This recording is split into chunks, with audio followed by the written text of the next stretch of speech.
Padahal kan netizen ini nanya baik-baik teman-teman ya, kapan pulang ke Yaman. Tapi Bahar Smith malah marah-marah ya, ngatain orang bangsat sampai mau dimatiin teman-teman. Nggak pulang kampung lu ke Yaman, Har. Bangsat, kampung gua Sulawesi. Gua punya kakek Habib Abdurrahman dari Yaman.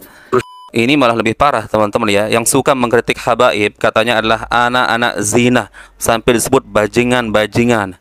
Sekarang banyak anak zina yang bercoklat, ngatain Habib, ngatain Pak Alawi. Dia lupa lo bisa masuk Islam karena beliau. Antum lupa bisa jadi orang soleh gara-gara beliau. Bagaimana kalau memfitnah aulia dari keturunan Nabi Muhammad?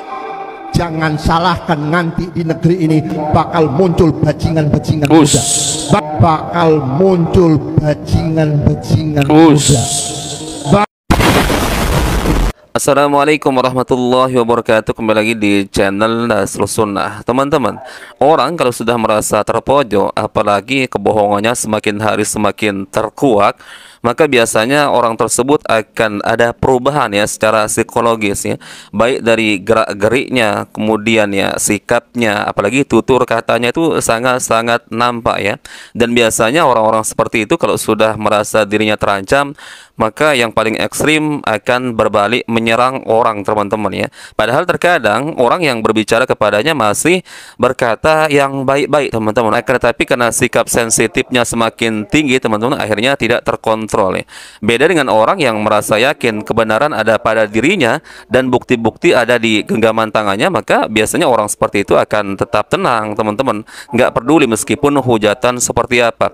Nah, kaitannya adalah polemik nasab ini teman-teman ternyata membuat perubahan yang saya perhatikan dari sebagian oknum-oknum habaib ini.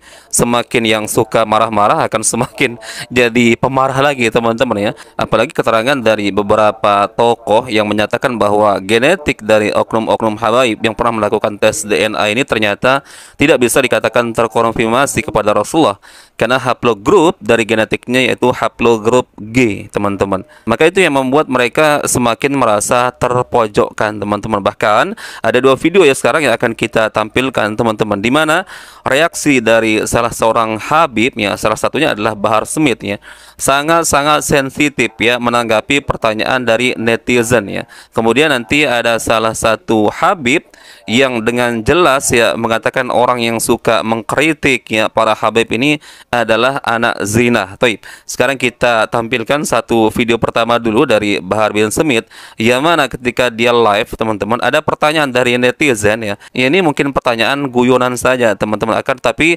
ditanggapi dengan kata-kata yang kasar ya. Ada yang bertanya, "Bib, kapan ente pulang ke Yaman?" Seolah-olah merasa diusir mungkin teman-teman ya. Baik, kita simak dulu video pertamanya teman-teman. Nggak pulang kampung lu ke Yaman, Har. Bangsat, kampung gua Sulawesi. Gua punya kakek Habib Abdurrahman dari Yaman. Terus kenapa? Cek, enak banget kali ya kalau ada yang nanya depan langsung gitu, jangan di sini. Oh udah. Balik ke kampung lu Yaman. Enggak, nanya depan langsung gitu, kalau nggak anak matiin langsung. Wih, dia suruh bikin aja tarung bebas, udah. Tarung bebas, tentukan tempatnya, tanggalnya, mau hari apa, ayo. Iya, Habib. Oh, lihat faktanya ya. Padahal netizen hanya bertanya nggak pulang kampung ke Yaman ya. Dan dia sendiri juga mengakui kakeknya itu ada di Yaman. Kok malah tersinggung ya? Ini yang saya katakan teman-teman, orang tuh semakin terpojokkan ya, fakta-fakta semakin terbongkar, ya reaksinya atau perubahannya akan seperti ini. Kok ditanggapi dengan caci maki ya? Dikatakan yang bertanya tersebut bangsat ya. Kalau coba saja bertanya di depan saya, maka saya akan matikan katanya teman-teman. Bahkan itu pengikutnya ikut-ikutan juga teman-teman, yang di belakang yang pakai topi itu bilang, udah ayo ketemu tarung bebas, tarung bebas. Subhanallah teman-teman ya. Jadi habibnya, gurunya, kemudian muhibbinnya juga nggak ada bedanya teman-teman ya, sama-sama temperamental. Padahal cuma ditanya nggak balik ke Yaman Bib, nggak balik kampung ke Yaman ya. Dan dia sendiri mengakui kakeknya juga katanya di Yaman. Lah ngapain tersinggung ya sampai mencaci maki orang? Subhanallah. Taib, sekarang kita lihat video kedua teman-teman, yang mana ada oknum habib mengatakan yang suka mengkritiknya para habib ini adalah anak zina ya. Kalian nggak tahu terima kasih, kalian bisa masuk Islam, mengenal Islam ini karena siapa? Subhanallah. Taib, ini dia. Man yansa ala jaza'in nas fahuwa ibnu zina. orang yang melupakan jasa orang baik, maka itulah anak zina. Sekarang banyak anak zina yang bercoklat, ngatain Habib, ngatain Pak Alawi. Dia lupa lo bisa masuk Islam karena beliau. Antum lupa bisa jadi orang soleh gara-gara beliau. Sekarang antum caci, sekarang antum maki. Saudara-saudara, kalau mulia dihancurkan tidak akan bisa mulia selama kemuliaannya dari Allah Subhanahu wa taala. Saya ingat ucapan Habib Abdullah Al-Idrus, ghibatus saleh tasilu ila dzurriyyatika ba'daka. Menggibah, ngomongin satu orang soleh, belum wali, orang soleh, orang yang nggak pernah macam-macam, sering ke masjid, dari rumah sering ke masjid, baca Quran, biasa-biasa kita omongin, halah lo sholat juga belum tentu kaya, itu baru satu orang soleh. Akibatnya untuk diri kita sampai keturunan kita di hari kiamat. Bagaimana kalau menggibah para aulia min dzurriyyati Rasulillah? Bagaimana kalau memfitnah aulia dari keturunan Nabi Muhammad? Jangan salahkan, nanti di negeri ini bakal muncul bajingan-bajingan muda, bakal muncul pengkhianat-pengkhianat muda. Kenapa? Bapak moyang mereka sudah berani memfitnah dan menyebarkan aib dan menjelek-jelekan orang yang tidak salah, apalagi orang yang sudah menyandang gelar magom kedudukan di hadapan Allah Subhanahu wa taala. Yang mengkritik para habaib disebut anak zina, sampai disebut bajingan-bajingan, teman-teman. Subhanallah ya. Sampai seperti itu mulutnya dari oknum-oknum habaib ini, teman-teman ya, yang nggak terima karena nasabnya diragukan. Ya, asalnya kan mereka ini berkata seperti ini karena mulai mencuat kalau nasab mereka itu diragukan ya.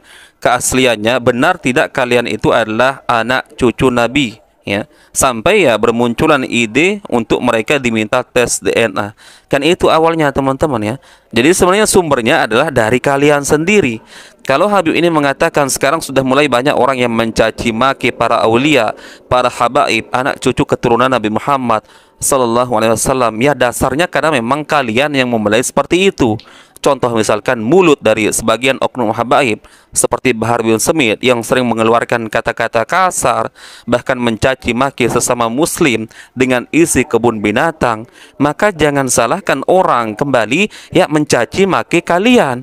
Meskipun sebenarnya kita tidak benarkan ya saling balas mencaci maki dengan kata-kata kasar, akan tetapi ya faktanya seperti itu, sulit untuk dibendung, teman-teman ya. Dan gak mungkin masyarakat bereaksi seperti itu kalau tidak ada, teman-teman ya, yang memulai lebih awal. Artinya ada asap berarti ada api, teman-teman. Dan faktanya memang seperti itu ya. Selain doktrin-doktrin mereka, teman-teman, yang seolah-olah merasa diri mereka, klan mereka paling suci ya, kemudian statement-statement dari oknum-oknum habaib ini yang membuat masyarakat menjadi geram. Bayangkan ada di antara mereka yang mengatakan kaki dari seorang habib, meskipun dia adalah orang bodoh, pezina, tukang maksiat, maka jauh lebih baik dari kepalanya seorang kiai.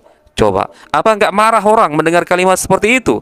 Sampai-sampai mengatakan satu habib bodoh ya jauh lebih utama belajar kepadanya dibandingkan dengan 70 ulama yang alim, teman-teman. Lalu kalian mau menutupi hal tersebut ya, pernyataan-pernyataan kalian.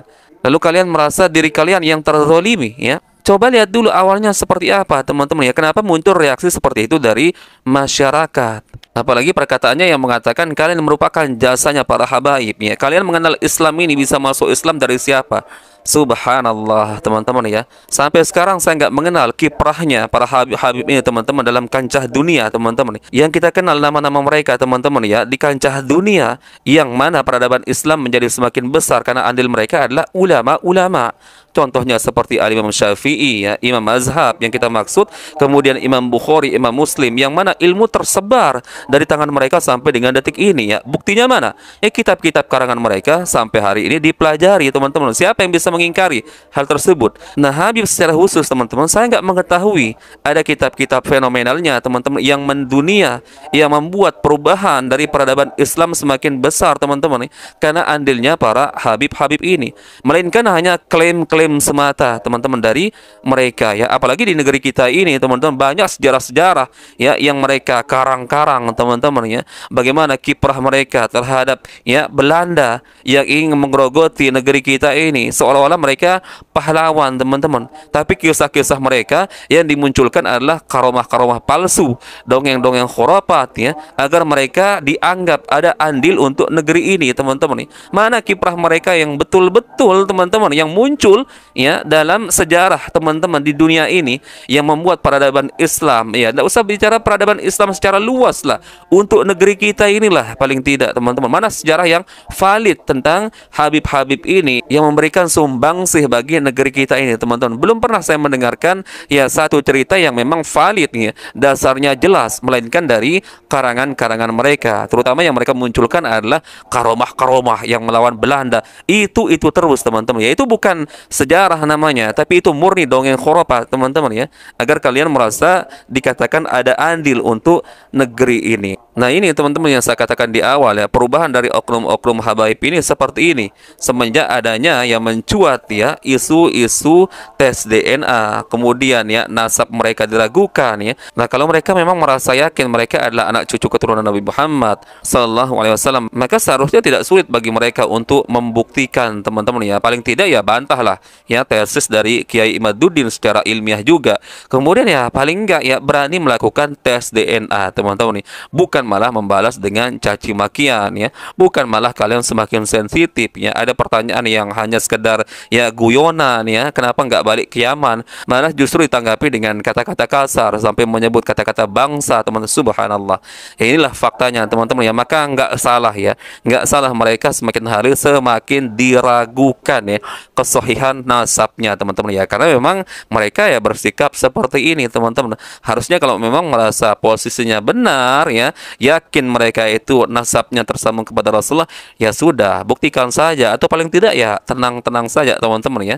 Baik, mungkin itu video yang bisa kita sharing-sharing hari ini teman-teman, semoga ada manfaatnya teman-teman, dan saya berharap kalian semakin cerdas ya, tidak mudah untuk didoktrin teman-teman dengan doktrin-doktrin yang sudah kita munculkan teman-teman ya. Saya harap kalian terus kritis ya, kemudian kalian terus berpikir teman-teman, siapa yang pantas untuk kita jadikan sebagai rujukan ya. Bukan berarti kita menggibah mereka, bukan berarti kita mengatakan mereka itu tidak ada kebaikan, enggak teman-teman. Akan tetapi ya inilah kritikan dari kita bagi mereka teman-teman ya. Semoga kita berharap ada perubahan dari mereka, dan yang paling penting adalah tes DNA sebagai pembuktian bahwa nasab kalian atau paling tidak genetik kalian betul tidak ada hubungannya dengan genetik Rasulullah Sallallahu Alaihi Wasallam, yaitu genetik kalian harus genetik orang Arab. Baik, mungkin itu yang bisa kita sampaikan teman-teman. Barakallahu fikum. Insyaallah kita bertemu lagi di video berikutnya. Assalamualaikum warahmatullahi wabarakatuh.